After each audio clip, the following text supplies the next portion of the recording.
Okay, I've come back out here the next day. This is the very next day, and the cat is still lurking. The cat is still lurking. You're lurking, aren't you? You're ready to do something wrong. Just ready. Look at you. Alright, so I'm back out here. What I did was I put these studs in, and as you know, I put grease on top of the motor. Oh, let me take this paper off. The paper is here, the paper towel, to absorb any type of moisture, and it does work. I've done this before. To absorb the surrounding environment's moisture. I loaded the the block right here, with lots of hair grease all the way down. And as you can see, it does work. When you put grease on the block, it prevents it from rusting. Okay, the only thing I'm concerned about is what I can't see. I know I went down into the corners really well, between the cylinder wall and on top of the piston. But I'm going to take it a step further, like I've done before in the past. And I'm actually going to put some of this Pennzoil oil on top of the pistons.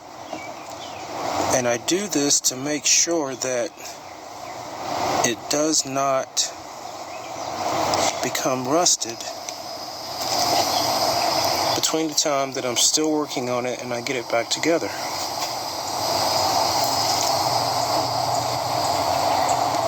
You may think that, actually I should just pick up the bottle and pour it in there. That's what I should do. It's not going to be like, it's just going to be a bigger cleanup when it comes to cleaning it up. But other than that, this is what you should do. Oh, you know what? The concern is maybe I shouldn't do it that way, because I can actually end up putting oil in the water channels. And I don't want oil in the water channels, even though I'm changing I'm not changing the fluid. I'm not flushing the motor. So we do not want oil to seep into these water channels. Nope, we don't want that. So I better keep using the cap.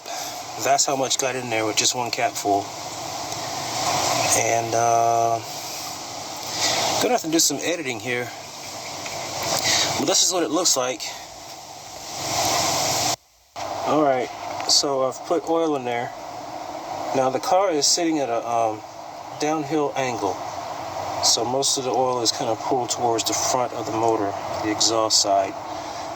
So I had to dump a pretty good bit, a couple of capfuls in there, and as you can see, it's all the way around the piston.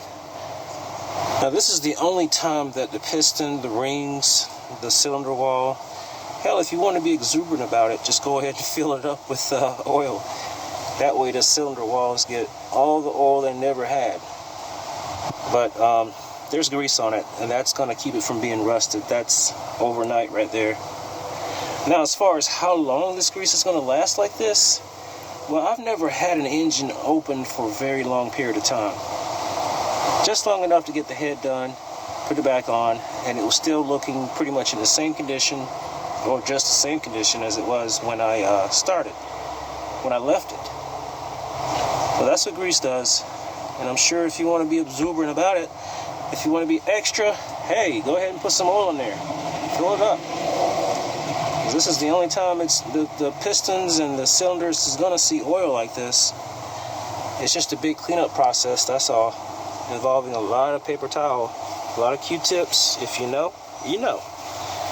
Q-tips, toilet paper, paper towel, whatever you can get a hold of to soak it up. So again, I'm going to put this paper towel back over the top of the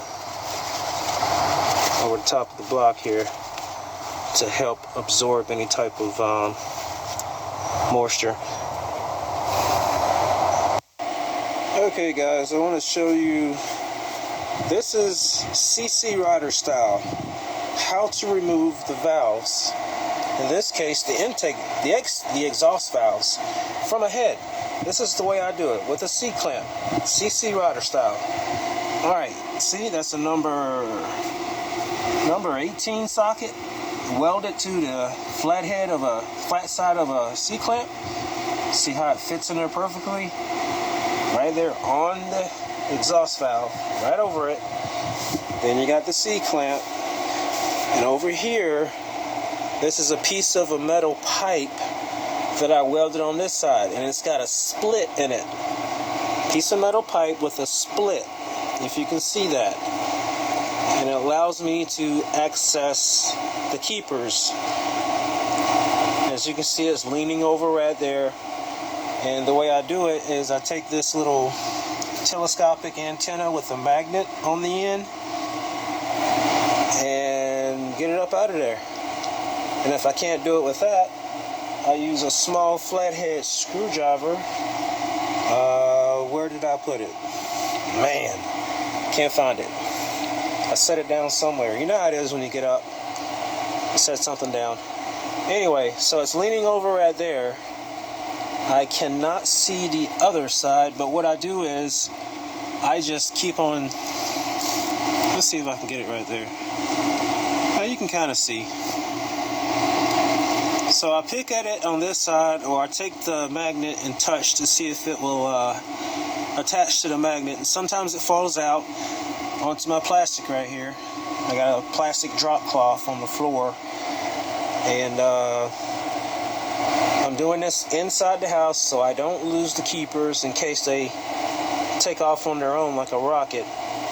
But so far that has not happened. This is a smooth and easy way to do it. It is very easy doing it this way. Much easier than buying that tool that they sell. Very large C-clamp that came from Lowe's. See how I did it? And that's how you do it. CC Rider style. Alright, thanks for watching.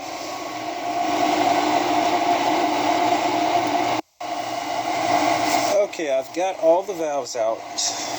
All of the exhaust valves out. All of the intake valves are out. They're bent, so there's no reason to show those right now. Alright, this is the condition that the head is in. As you can see, both intake and exhaust chambers are dirty. Intake and exhaust chambers are dirty. Alright? So, head cleaning 101. This is what I start doing when I first rebuilt my engine.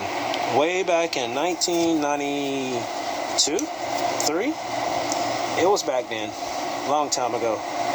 2, 3? I think it was 1993. Anyway, just out of high school.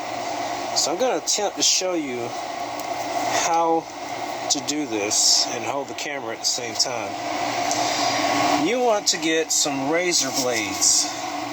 Some razor blades that are made like this with a little handle on it. Do not get the ones that are A-shaped without the handle. You want safety. Get the ones with the little handle on this side. Okay? I'm not going to tell you where to find them because I need them too. I don't want you to buy them out. Nah, you can find them at Lowe's or Dollar General or order them online. So, this is my rock solid technique, and I'm getting down on the floor. My rock solid technique for doing this. I've been doing it for a very long time. And anybody that I hear that's going out there and having a head resurfaced, I think they're an idiot for doing that. Because this is how you do it right here with a razor blade. How long would it take if you start doing this from start to finish and don't stop? I'm talking about the surface of the head, cleaning the intake and exhaust chambers, all of this around it, every little tiny hole, everything from one side to the other. It will take all day long, from sun up to sundown, if you start on it and don't stop. I know because I've done it. I have experience with it. I have a lot of experience with this. The most gratifying part of it is getting it done and not messing up. What I mean by that is, when you start to do this, you have to hold this blade at a certain angle.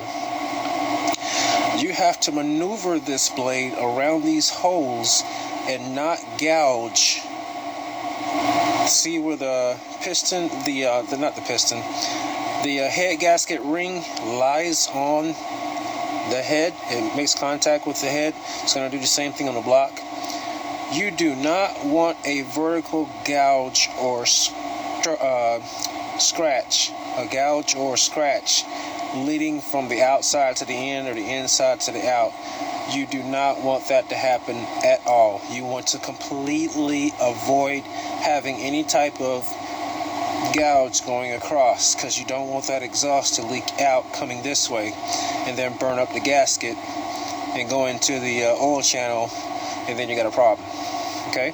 It can happen, especially under hard compression, launching and acceleration, and the gasket's not really that good. It's like a Felpro gasket. Shout out to Felpro. So I'm giving you all the ins and outs, where you want to start.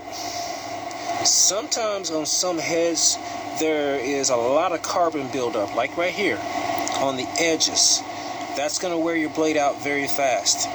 By the time you get over here where it's softer, the blade is not going to be as good. There are 10 blades in each package, so I've got 20. But when I start, I want this blade to be the sharpest that it can be, and then work my way out to the edges where it's not as important for it to be as sharp. It is and it isn't. It is because you don't want the blade to create tracks, and where there was carbon, it's dragged along and creates gouges in the aluminum. That can happen. So my advice to start with, if you're going to use one blade for as long as you possibly can and keep track of what you're doing, is to start someplace where it's a little bit softer. And I'm going to do that, and let me show you something. When you start, you have to do some tricky maneuvers with this blade. I'll try to explain the best way I can. Any place that there is a rounded point like this, you want to meet that rounded point at almost an angle. How can I say? If there were a straight line drawn between the center and out, you want it to be 90-degree met, if possible. 90-degree met with the blade, meaning you would follow this curve at an imaginary 90-degree line between the radius and out to the outer edge. You want this blade to go down on this at a certain angle so that it cuts into the old gasket material that's stuck on the head, and not so high to the point that it will drag carbon material across and gouge the aluminum. There's a critical angle about right there. Too much and you'll slip across. Too high of an angle, you'll gouge and dig in and create lines. If you see that start to happening, increase your angle. Make it more of a, like this. Lessen your angle. That's a little less than 45, something like that. Experience will tell you exactly when and how to do it. So you want to slowly cut into, and I'm not going all the way out to the edge, because dragging it all the way from the edge, you're going to catch the edge, you're going to bend the blade, you're going to carry something with you. The lighting is poor. You have a very good idea of what I explained to you. Let me try to see if I can. I would never advise doing this, and I have to show you that it really does work. So you start at this angle, and my experience is that you can. The most important thing, you see that? When you do this, also one third thing you want to do, I explain those things. Always meet it at an angle if possible. When you go and you make your cut into it and go across, you want to move your blade either to the right or to the left when you're making your cleaning. I was gonna say cut, but we don't want to think in terms of cutting. We're trying to scrape away this gasket material as much as possible in one swipe, so it has to be smooth going to the left or going to the right, depending on where we are. Say for instance I'd already done it and I get closer and closer here, go more and more to the left, keep it at that imaginary angle.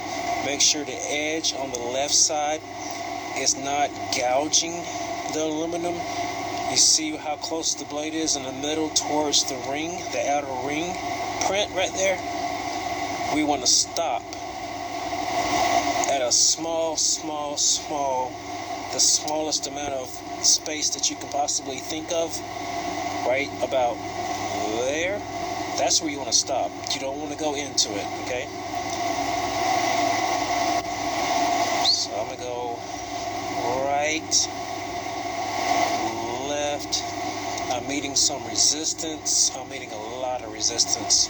Okay, if you're meeting a lot of resistance, bring that angle down from a 45 to less. It's coming more flat.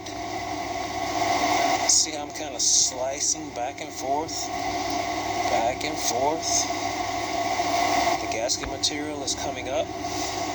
The lighting is poor. Alright, I'm getting very close. I want, and I'm paying close attention to how I'm putting pressure on the blade. Where my thumb is, most of the pressure is being applied in the middle. I want to try to evenly transfer if I can without picking it up. So I'm gonna, with my finger and my thumb, my finger is gonna try to transfer more pressure towards the end, which is the left side of the blade, and I'm gonna swipe to the left, just a little bit. You don't want to push too hard because you don't want to slip, because I'm very close to the ring, very close to the ring. I'm swiping to the left and I'm holding it tighter to gain more control in case it slips. Going to the left, going to the left, and yes, it feels like it's catching on the left, like it's gouging. Now I want to pick it up. Now you see what it did? Let's get the light on that. Okay, so this is the result of using the blade on the old gasket material that's still stuck there. Now you can see that. Now if you can keep doing that with proper lighting, make sure your angle is not too steep, make sure you swipe left and right smoothly, pay attention to the edge, make sure you don't gouge into it, pay attention to the ring, don't come too close to it. You'll get the point, you'll get the chance to clean that off, or move it as close as you can to the edge and pick it off with your nail, fingernail, paper towel, gum out cleaner with paper towel. You just might be able to wipe that up. It's gonna leave a little small, thin amount of material there. See how it picks it up? Keep repeating this process. You got rings here. You don't want to approach those two. You don't want to get too close to those at all, even here. And as you get closer to the outer edge, it's going to be tougher. It's going to be thicker. The carbon buildup, the gasket material is going to be harder. So you want to try to start. Now, the most, right here, near the center, in between cylinders and all these channels, it is the most difficult.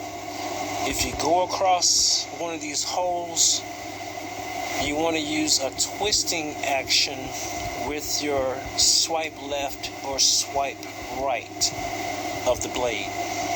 If you can imagine what I'm talking about, let me try to explain that. Let me try to demonstrate that. I'm not going to actually do it because I can't do it with this holding the phone. you have to be aware of where the placement is of the blade, your actions, and where it's going to end up. This hole right here, left side, near the top, when you put your blade, we can swipe to the right and go into it, but your motion is going to have to be right and around at the same time. You're going to run into the risk of dragging this blade to create vertical lines. That way, you're going to create the risk of getting too close to this. You want to pay a whole lot of attention to this right here, and attention to what's going on back here. It is possible. Don't panic. I've done it many times before. You just have to be very creative. Pay attention to what you're doing. Don't ever go across this. Go slow, very slow. I don't care if it takes you 3 or 4 or 5 days. Don't do a vertical line sweep across this. Always pay attention to where your blade is. It's critical, very critical of these parts right here, because it will, if you have a gouge, your gasket, the exhaust is just going to blow past the gasket eventually, a little bit. You may get lucky if it's not deep. Don't panic. Don't throw the head out if it does happen, okay? Just don't. But be very careful, and once you accomplish doing all this, take your time. Take your time. Once you accomplish it on every little part, you begin to get skill with the blade. Don't get impatient. If it seems more difficult to cut, or after you've done the parts that are hardest on the outer edges, where the gasket material is harder and it has made the blade dull, it can happen here. This is the intake side. This is the exhaust side. It's harder on the exhaust side, as you can imagine. Yes. There are rings around where it's very shiny, it's very flat. You want to try your best not to do the same thing I said not to do over here with your piston. Where the gasket protects the piston. Over here in this area, okay? Try not to gouge it. Try not to scrape it. Now, someone may ask, can you go alongside of it? Like, say, for instance, can you carry the blade this way, from this perspective, up or down? My answer to that is no, don't do it. Now, when it comes to cleaning it, you're just going to have to get some Q-tips, alcohol, gum out, Q-tips, gum out on the Q-tips, paper towel, and scrub it. No part of the gasket itself touch that area where there's a ring. Metal to metal touch there. So, and when you store this head, when you store your head, keep oil or grease on these rings. Even if you store it inside, even if you store it inside your garage, and especially if it's in your garage, because aluminum can change inside the house under humid conditions. I have oil on it. You can use oil. Oil does kind of wear away a little bit after a while. Grease is better. If you're not going to be messing with it for a while, put a coat of grease on it. Come back to it later, and you can just start cleaning your gasket without even taking the oil off or the grease when you start. Don't worry about that. Just go ahead and start doing it. Might add to some protection anyway. So, as you can see right here, I probably need to. I'm gonna do as much as I can tonight. It's night right now, nighttime. I'm gonna do as much as I can. I want to get this whole thing done from one side to the other. Really, I do. I'm looking at. That's gonna be hard right here. Oh, that's gonna be hard. Oh, one more thing I want to mention from my experience. These holes, plug these holes with toilet paper or paper towel. The oil channels, the coolant channels. Stick some toilet paper, paper towel in there. Make sure it's kind of fit really tight to keep all that gasket material from going in. Do the same thing with your exhaust and intake valve holes, chambers. Put paper towel in that so you don't have to worry about cleaning up the guide holes, the guide stem, little holes right there. That's a really, you don't want a bunch of stuff getting in there. Yeah, so plug it with a lot of paper towel. I got some paper towel right here. That's all the valves. Plug it with some paper towel. Start your work. Make sure your lighting is correct. Get comfortable. Take your time. Make sure the angle is correct. And as you go, remember what you're doing. Pay attention to what you're doing, where the blade is going. You can do it. I did it way back then, just out of high school, and drove the car to Maryland and back, all by myself. All right, so if I can do it, as a 20-something-year-old, you can do it too. Thanks for watching. CC Rider. Okay, I've come back out here to